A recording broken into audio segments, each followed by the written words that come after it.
The electoral body IEBC has begun the process of verifying details of the 19.5 million registered voters. And so on tonight's edition on Spotlight 2017, our senior political affairs reporter Chris Tyro revisits the tight IEBC timelines and interrogates the status of ongoing cleanup of the voter register as well as the tendering process for ballot paper printing.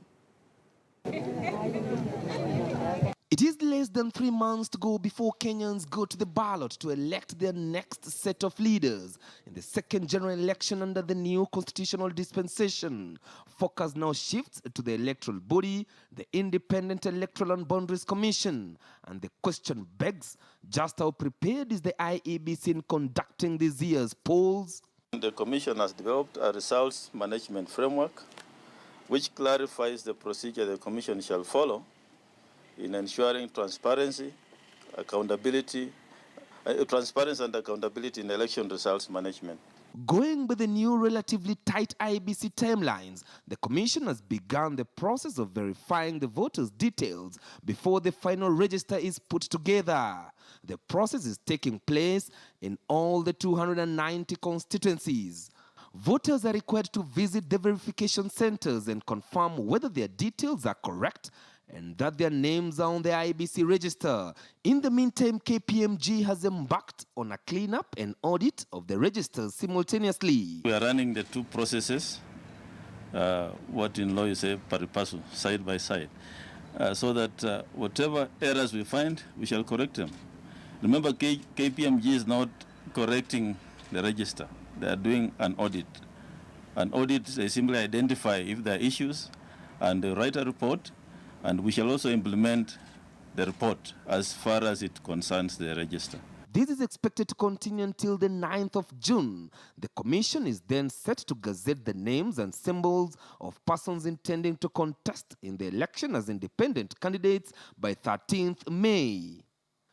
May 14th, which will be on Sunday, will be the last day for political parties intending to participate in the general election to submit party lists to the Commission. The date was moved from the 10th.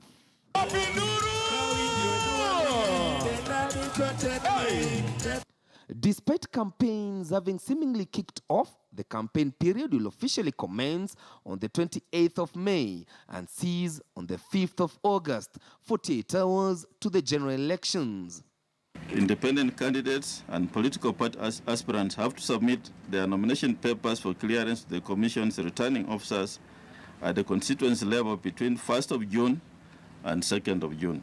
Even as the Commission continues to test the Kenya Integrated Elections Management System, KIEMS, that will entail the fingerprints and the facial image of every registered voter, as well as transmit the results, it is yet to be decided which company will be awarded the 2.5 billion shillings printing tender. The delay coming after the High Court quashed the contract awarded to Algra Rail Printing and Publishing Company on grounds that the Commission was not properly constituted at the time the deal was signed. In a democracy, particularly where the Constitution itself says that we are a constitutional democracy, there is no better referee and repository of the rights and freedoms of the people than the courts. What is manifesting itself here as a legal problem